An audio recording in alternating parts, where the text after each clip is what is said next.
Hi guys, welcome back, and thanks for watching the previous like a intro power design.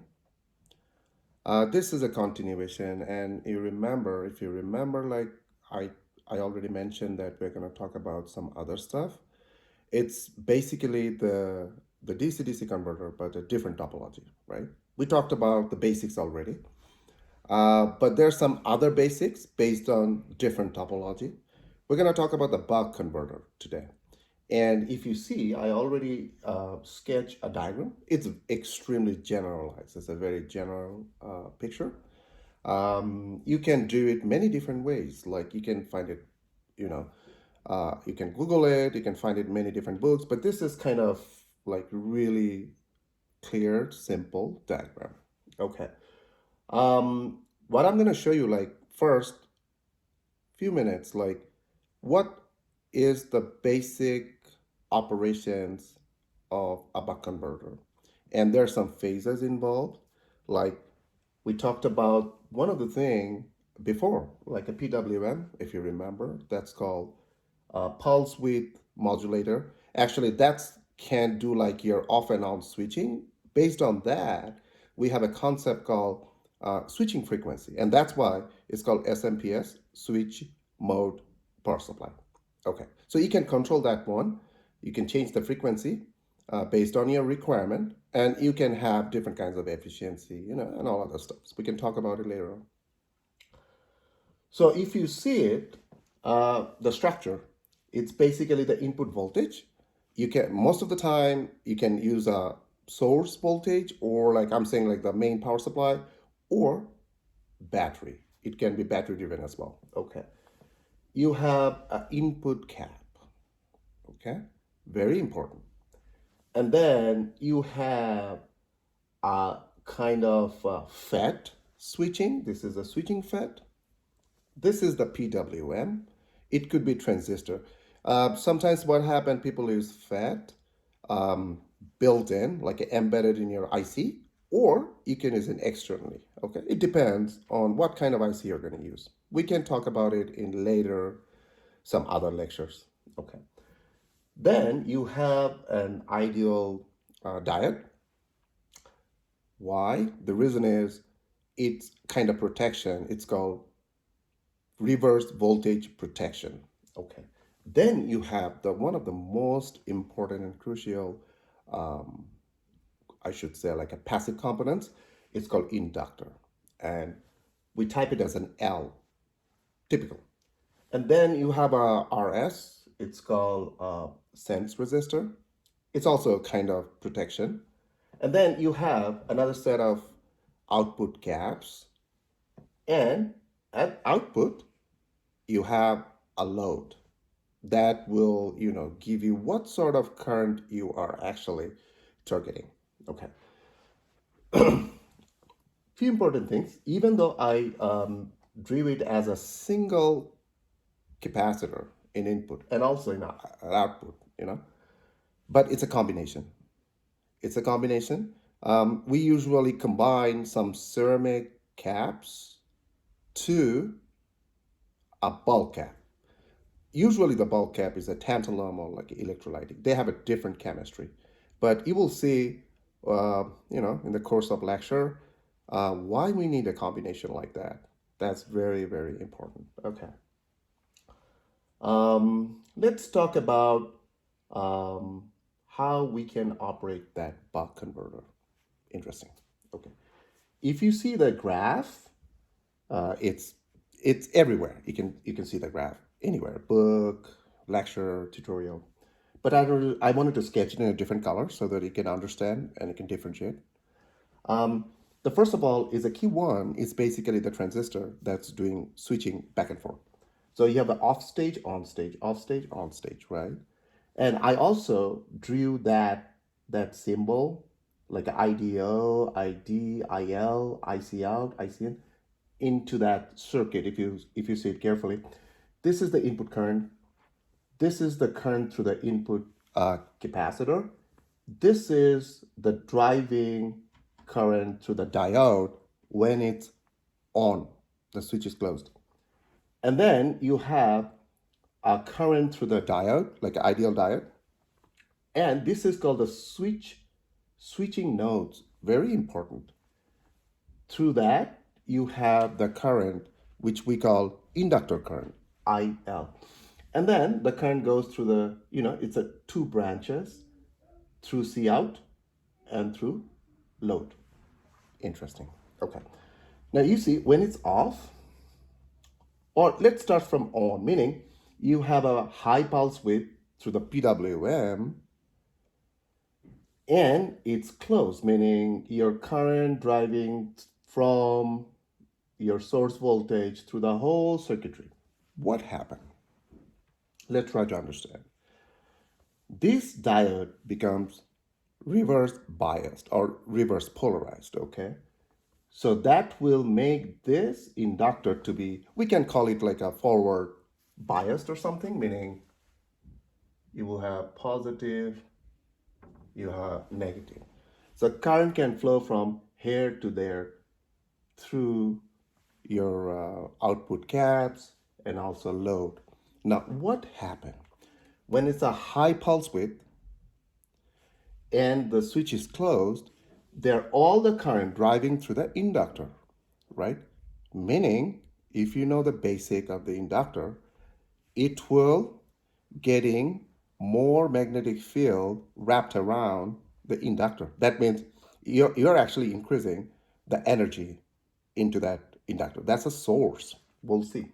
And all the current gets through the capacitor. That means it's charging the caps, all sort of things. So it's sourcing out your current. Fine. But when it's off stage, in other words, this PWM giving the low pulse width and the switch got open. So that means all the input side being cut off from the rest of the circuitry. This is called discontinuous mode, right? But the interesting thing is, in that case, this inductor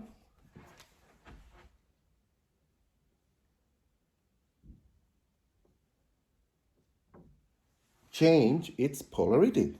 It becomes negative to positive, which we call it, by convention, reverse polarized or reverse bias. That made the diode to be forward bias mode. So still the current flowing through the, through the circuit in the same direction.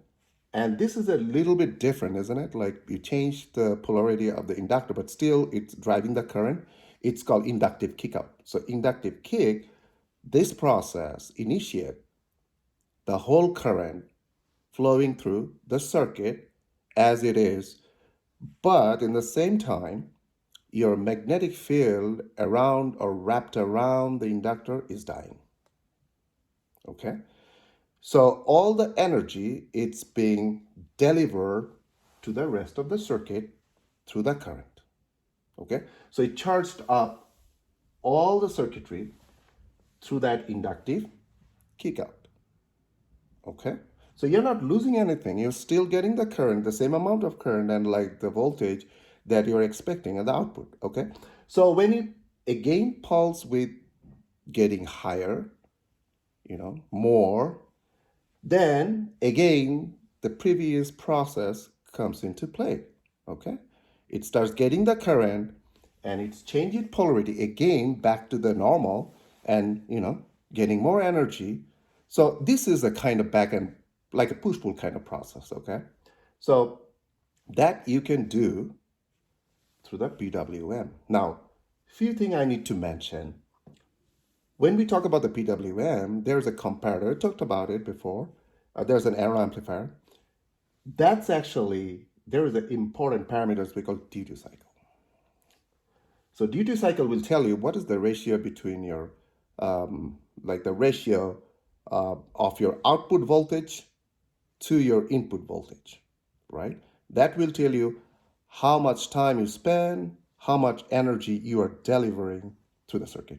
So you can maximize, you have more power, okay, more current, or like you can shrink it down and make it less power, less delivery, current delivery, those kind of things. Okay. Few important things you need to keep in mind some parameters. Okay. The input voltage range is a very essential thing. It's called what should be your minimum voltage, what should be your uh, maximum input voltage. If you don't know, then it's really hard to design the buck converter. Okay. Nominal output voltage, meaning what should be your operating output voltage, not the max out, but something that you wanted to keep it like for a long time.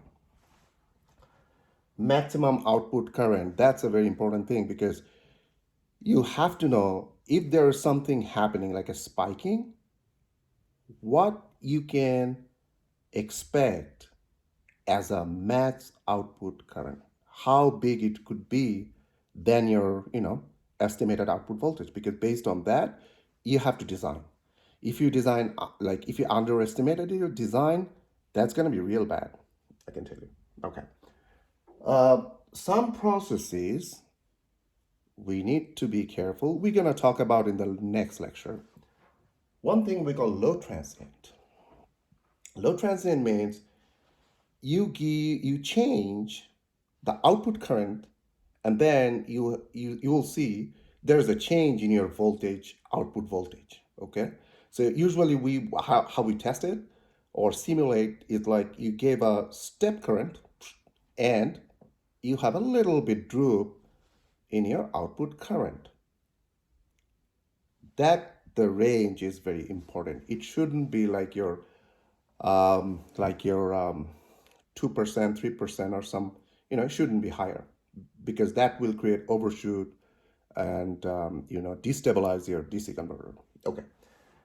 Another thing is loop compensation, very important. It's related to your feedback system. Like if your loop compensation is not good, then your DC-DC converter is extremely inefficient.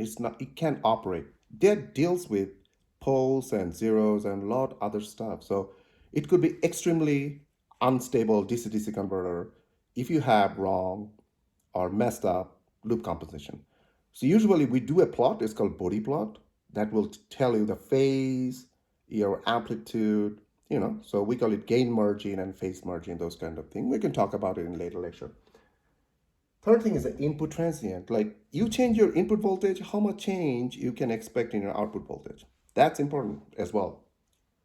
Emi filter. This is a very good thing, and that's another whole set of discussion that you will have some noises coming from the source. Sometimes the noise coming from your PCB or your whatever the device you have neighboring, that can actually mess up your whole thing. So you have to put a filter so that those noise could be smooth out or like filter out completely out of your system. That's another challenge. We have a line regulation, we have a load regulation. Load regulation usually very close to like a low transient. Okay. We're going to talk about all these things in the next lecture, but few more things I need to address. One of the things, when you have passive components like a capacitor and an inductor, two things are very important. It's called ESR, ESL.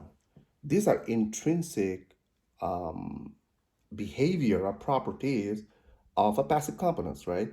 ESR stands for like your equivalent series resistance, and ESL is the equivalent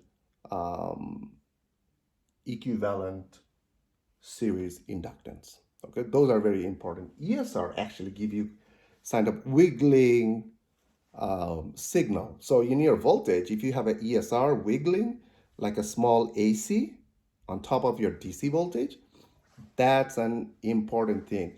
You have to design in such a way that you can suppress, you can sustain those ESR pretty well, because higher ESR, you have higher power dissipation, more ringing, those kind of things. So whenever we choose like your capacitor, one thing we have to be careful that we have to target for, or we have to select those caps with the lowest possible ESR.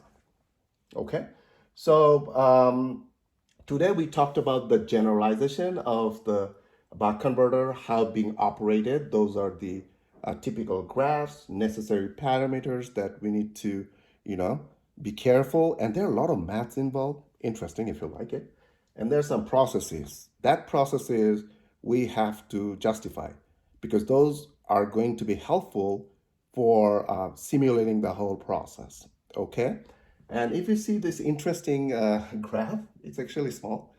If you see your ESR and ESL actually in the same plot, but if you increase your frequency, you will have your ESL higher. But when you move to a lower frequency, that's basically ESR.